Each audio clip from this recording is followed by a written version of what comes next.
Welcome to this episode of the Cloudsourcing Storytelling Podcast. Today's episode features a fireside chat about the cloud's role in news production. Sony's head of product for news solutions, Hitomi Hamaba, is joined by Morten Brandstrup from broadcaster TV2 Denmark to speak about how cloud technology benefits the news landscape. Welcome to the Cloudsourcing Storytelling Podcast. Hi, Morten. Hello. Nice to have you here. Thank you for joining me today.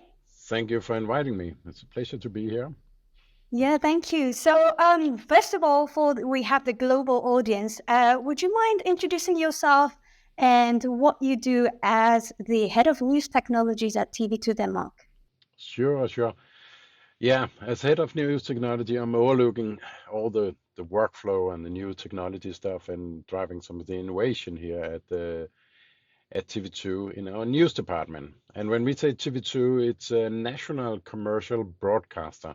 We are running a 24-hour news channel. We have primetime news show. We do documentary style production. We do event, royal stuff. We are covering the big election and having correspondent in 10 places around the globe.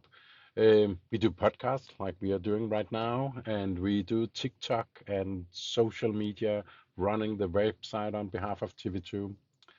So TV2 is, as I said, fully commercial. We're owned by the government, but we're an independent news operation. And besides doing all the new stuff, we do sports, entertainment, and all the usual. And not only the broadcast, you're like going to digital, of course. That's a big move at the moment. That's where we are spending all the effort and resources at the moment. It's this turning away from being rundown centric and leads in the newsroom by the rundowns into the more story centric approach of the news workflow, ensuring that we are getting even stronger on online on the digital output, and having this really well orchestrated and coordinated between the different outlet during the day. So this is really a big step for us, like it is for most news organization for the time being. Because this is the structure of the audience consuming that your news is changing so rapidly from the good old primetime news show on into more fragmented usage of the news. Yeah, I see the challenge because you have to deliver your content to where the eyeballs are. And then people are on the mobile, as you mentioned, TikTok, Instagram, like you need to go all those outlets, and it's so diversified and it's quite challenging, I can see. It is. And especially when you then try to earn some money on it, because that's the only way we get funded. So we have to find a business model as even going on TikTok. And I tell you, for the time being, that's really difficult. But anyhow, we have to experiment. We have to be on a lot of different platforms, even that's not on short term necessary a decent business in being there. But it's probably the only way forward into this. So monetization for these new platforms is still a difficult part. It is, because the whole commercial market is moving the spending of the ad money. So we have really good colleagues who are managing this part of the business, but it's tough time for them to actually get their hands on the money spent. I also used to work as a journalist for a broadcaster, and back at my time, the two challenges that I faced as a journalist is how to deliver the quality news with speed, like how to break the news, quality news fast. So speed and the quality are the two top priorities for me. Is it still the same in the industry? And how do you think that the technology would try and assist that? It's still the same case. We have moved doing this the last year, we have made a big step. Part of our plan for transformation, we have reorganized our newsroom, and we used to have our 24 news channel as leading the day in all aspects of the news. But now we are using our live blog because that's really where we hit the audience first. It's not like it used to be the breaking news on the news channel, but it's actually a live blog is where you hit more audience and from there you can turn them into viewers of the show or as a the video content you have. And that means that we have to place the digital people in the front seat basically. Oh, wow. So you have the live channels running all the time, 24/7 Yeah, online? yeah. Right. We both have a live channel as a visual part. No, it's a live blog you get on your mobile, that you're scrolling through, and someone is, you just get a few sentences on that story, like telegrams. But it's that kind of wire service that people are tapping into and really are following. There could be several different right now we will have a more generic uh, wire live blogging, but there will also be someone of the Ukrainian war. There will be someone of the Gaza and so on. So there will be more thread that you can follow. But these are the way to lead in, at least as we see it, to the visual part of the show. Right. By wires, you mean providing the news for the specific topic Yeah, for yeah, within one channel, yeah. right? And I mean, as old broadcasters, this is really wow. Now we're actually distributing text first. That's really what matter. As a so as a you need to. That's also why you need to work different. You used to have that it was most important to have some picture first, but now you actually need to break the story with text only. And a big part of what we do as a media outlet is actually as a text. I think it's 1/3 of everything that we publish would be graphic or text. Um, so the big part of the content is generated that way around. But that's also why we see that foresee that will be some of the biggest changes when we now start investigating into the more AI supported as a workflow, because some of this stuff can definitely be co-piloted or assisted by some intelligent services, and by that we we can as a speed up the process.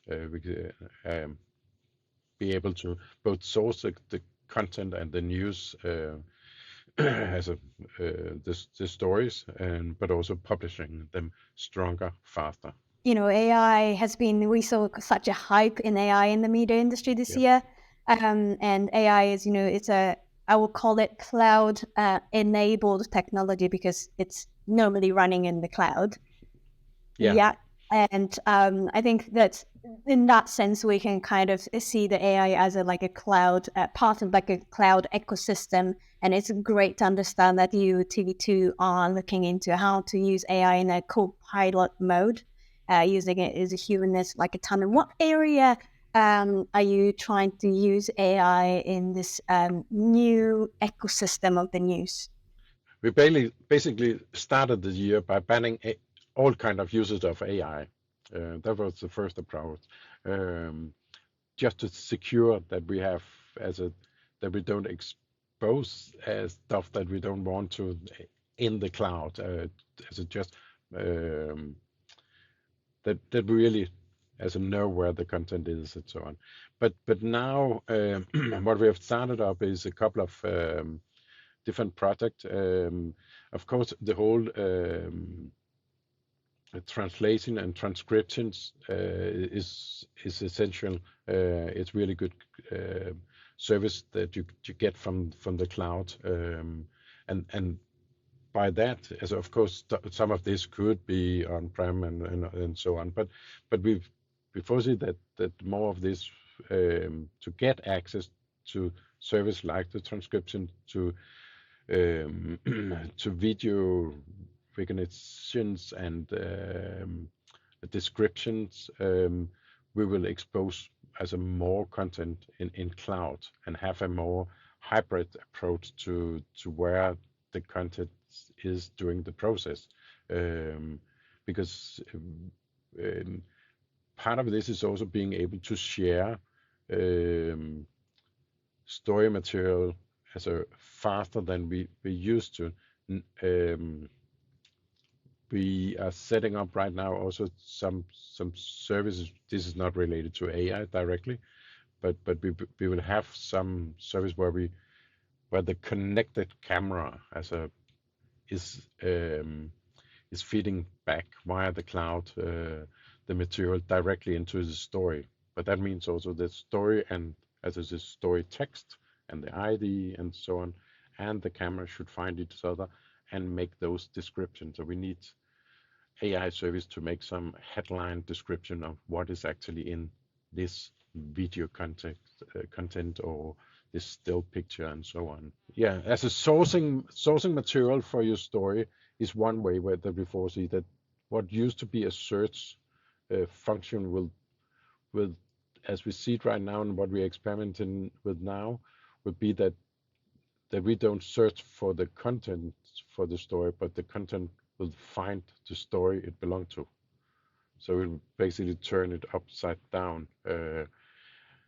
And the other one is as a directly tools like transcription, and which means that you can as a go faster from someone saying something in front of a camera to actually have the track the text directly into as a publishing and so on. So it's and then another big thing will be just to have the control of as a control is probably too much, but at least have an overview of the structure of as a what story we are presenting this day and having a kind of editorial management overview of what are we actually publishing on a topic today, and is there anything about the bias in um, what we are posting as well. So it would be as a there would be a couple of layer in the usage of AI and thereby also how we are using the cloud production wise. Yeah, that's very interesting, Morten. You like tapped on like a multiple points that's very interesting to me. The first thing you mentioned is about how you banned people from using all the AI services. And how is it like, you know, uploading the materials on cloud and using the AI? How are you protective of your content, and how are you managing um, your you know the intellectual property versus efficiency, easy to use, and how do you like take the balance? We now have a guideline with structure where you're allowed and how you're allowed to use the different AI tools. And of course, in as a there's basically three layers. The green one is it's where we have an agreement with the service provider. We know exactly how they're protecting the data and so on. So that's known stuff, and that will be probably what we will see in a lot of the toolbox that you uh, as a tools that you already are using from editing system to scripting system and so on. That they will get AI services integrated, so they will be as a and thereby there would need to be an agreement around that. Then there's the yellow ones, which is services that we trust, but we do not really have an agreement with this. And there you could use them, but you shouldn't expose as a business material or person as a information. And finally, there's all the red, which is all the rest stuff that no one really should touch because it could be, yeah, you don't know where stuff happened. Right, the traffic light system makes Yeah, sense. Yeah, exactly. okay. Right, I see. And the next thing you mentioned about how to, send the contents from the source to, all the cloud journey in the media industry. If you think about the workflow, journalists go on site and to record something on the camera, what are we gonna do with this material? And I think that's the start of the journey. And so, are you sending all the content to the cloud, or are you sending like selected content to client? How do you manage that, the beginning of the acquisition workflow? Yeah, as we have just started some of the piloting workflow for this, and that would be this kind of hybrid where you have some kind of proxy material uh, that you're exposing as a for cloud service, but the high res will only last on-prem. But to get access to some of the as a all the nice tools that you would like to use, we are aiming for a proxy workflow for that part of the stuff. So it will be this kind of mix. And that's probably because we are a legacy old broadcaster, because we have all the old hardware and all the servers and the capacity to store a lot. So why should we move to the cloud before there's really a good case in as a switching down what we already have on premise? Um, so there should be a new layer to this. Of course, I mean, you could do most of what we do cloud-wise. Uh, Even the live broadcast part of what we do could be, yeah, the as a the whole processing could be done live in cloud. But we do have the tool right now, and for the time being, it don't really offer as any big differentiation in that sense. All our distribution, by the way, is of course cloud as a so so the consumer are meeting us cloud-wise only. Right. So I guess the benefit that you mentioned is, you can send the proxy to the cloud straight without anything like, you probably just need the mobile phone, but Yeah, the challenges are that you already invested in the on-premise system, which has a quite lot of space in the server still. So you don't find the need for the additional invest in the cloud. yeah, and it's so this is probably right now just as a matter of right timing before migrating more into to a cloud-based workflow. Of course, that's as yeah. Like looking into after, this hardware refresh cycle comes to an end, do you think you will look into the cloud as an alternative? We are as a company, it's a strategy. So because it of course for a lot of the processes internally you can easily end up with a setup where you're moving video file from one server to another and to the next one and so on as a in the different phases of the life cycle for that content. Um, and that is not that efficient. That would be definitely better in that sense to start and end in the cloud. What do you see as like other benefits? You mentioned about efficiency. Probably another one is speed. Do you see any other benefits of, thinking about the cloud, and your company has a, strategy to move to cloud? What are the benefits that you're going after? The one thing that we sometimes tend to forget is also scaling means scaling down, because that's the reality also in a media business right now, that you should be able to actually settling up, but sometimes even shut down some stuff and spin up something new, of course. But scaling up and as a down is definitely important, and to be more agile in setting up new workflow um, and get them into action. It as a because that adaptation into what is needed as a seems to be as a more and more important that we as a really easy can set up a new workflow that fit into a new outlet. I mean, who should have thought about as it? I think none of us had a clue about TikTok and that we should be publishing on TikTok as a. But that's reality. And what will be next year, we don't know. But we have to do something.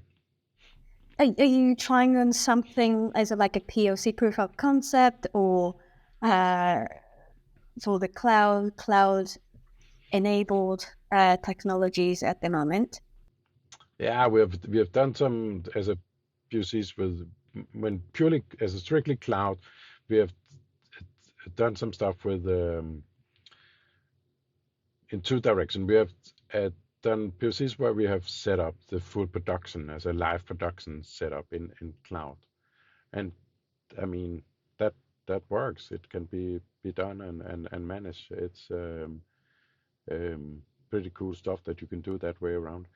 TV2 I've been able to run a couple of projects also in this as part of the IPC accelerator where we have done some of this stuff where we have been able to switch from on-prem to cloud seamless as a having news show and showcased how a news show can as a kind of disaster recovery strategy be be running in the cloud, both in and out. And I mean, um, I think that the technology seems to be quite mature at the moment because I was surprised when we did one of these POC where we had all the on-prem stuff running a graphic and video engine and rundown system and so on, and then we basically drag out the cable, and it continued in the cloud, seamless as a yeah, and it was really, it was exactly this,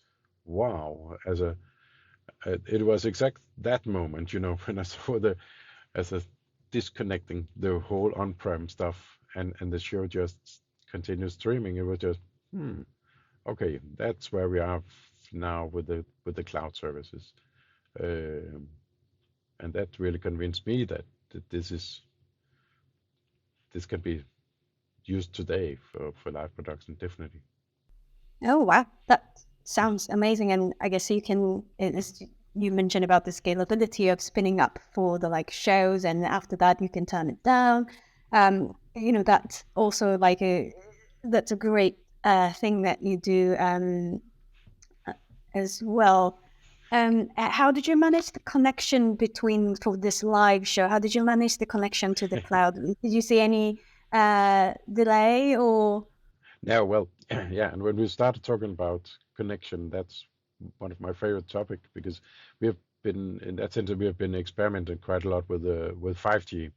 Um, so we have used 5G services, and we have a lot of POCs with running stuff on 5G, and n not only in public network, as we all have on a smartphone where we can see this 5G up in the corner, um, but those commercial services have some limitation.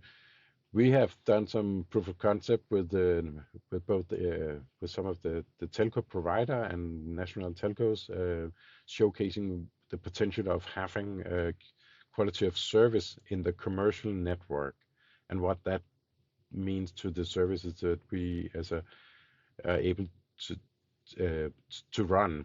When Tour de France, the winner of Tour de France, came back last summer, back to Copenhagen, um, and of course the winner of Tour de France is a Dane. Um, he, we had a service as a dedicated service throughout the capital Copenhagen here, and where the telco have provided us a certain amount of capacity in their mobile network. And that means that even despite there was 100,000 of people on the street, we have a seamless connection all the way from his car because we have mounted this with camera and multi-camera production setup in the car that he was driving. Um, and that's this kind of proof of concept that is important. It's also this kind of service that's important. we've done a POC about connectivity, not directly into to the cloud, but a kind of as a shared 5G service. We were doing a studio production here in the autumn, where we connect the studio camera on a private 5G network, meaning that we have our own spectrum, our own radio installation, small radio device in the studio, like basically like a hotspot, like a Wi-Fi hotspot that we used to, but in this is a 5G, and it's a controlled high capacity, high quality connection, and that means that we can connect a studio camera in a live program. It's an evening as a talk show that we're running on national television, and one of the camera there was, we cut the wire and installed this 5G Sony devices on it, and boom, no one noticed it. So it was a good trial, no one could tell the difference. And right now we are investigating the potential of this. So we experimented with this kind of private network where we can have a centralized core. That's the component that you need to be in the middle of controlling the network, and that could be in the cloud. And then I just need a local breakout and then having a small radio, and I can have my own wireless extension of the cloud. So this is a way of making this first and last mile connectivity that you need to actually get access to the cloud or the edge. Oh, wow. This sounds very exciting. When are you trying to enable this last mile connectivity, or are you still on the POC phase? Or Yeah, we're in the POC phase right now, but the interest seems to be as not only we're getting approached by several of the fiber vendors and the big service supplier there, because this is potential, this kind of wireless extension of as a fiber connection that you need when you go to a venue, when you go to a spot, and where you especially when you do news, you're not always able to plan exactly where you have to go. You sometimes have you might have a connectivity point nearby, but not exactly at the spot where you need it to have your camera. And this wireless connection is that kind of extension from the breakout point and into the camera. And that's what we experimented with the for the time being. And of course, that will be not only will we be able to run the network cloud-wise, but also it calls for more production in the cloud. given probably it's one of the a first kind globally in the media setting, do you see any challenges? What kind of challenge do you see in this connectivity setup? Well, yeah, there is there's a lot of of challenge in this. I think we heard a lot about 5G. Was more or less an endless resources, and you can get gigabit something and so on. And it's not really the case when you dig into it, especially when you're talking about upload.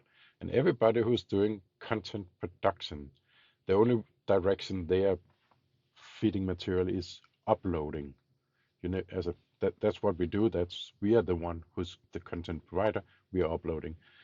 And there's only 1/10 of the capacity when we're talking about upload compared to download in a commercial network.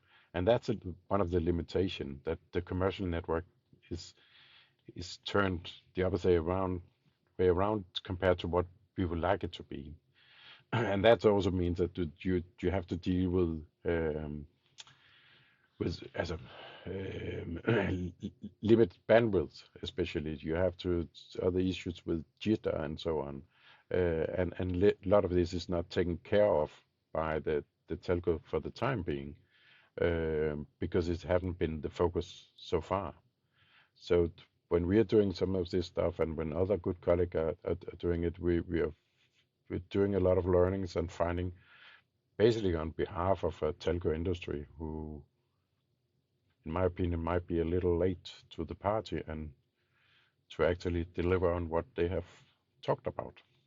Right. Okay. So there's a challenge with the other industry collaborating with telcos. I'm sure there's a regulation as well. Lots of challenges, but wow, it's great to hear about this proof of concept. It's very exciting and interesting. Thank you for sharing this, Morten. The last question that I have for you today is, where do you see the future of the cloud in the news? I'm really convinced that it will play a bigger and bigger role, because we'll be moving more of the services into cloud. It will be, as a the whole newsroom and the toolbox that we're using in the newsroom will, for a lot of good reason, be cloud-based. And if you should build something from the scratch right now, you will, convinced that you will do it purely on cloud. So it's yeah, because you need this everywhere access. You need this as it's adapting a lot of news services. Yeah, I'm convinced that the cloud will play a big role in the newsroom for the future. Thank you, Morten. Thank you, everyone, for listening. We had Morten Brunstad for TV2 Denmark today. Thank you very much. It was a pleasure.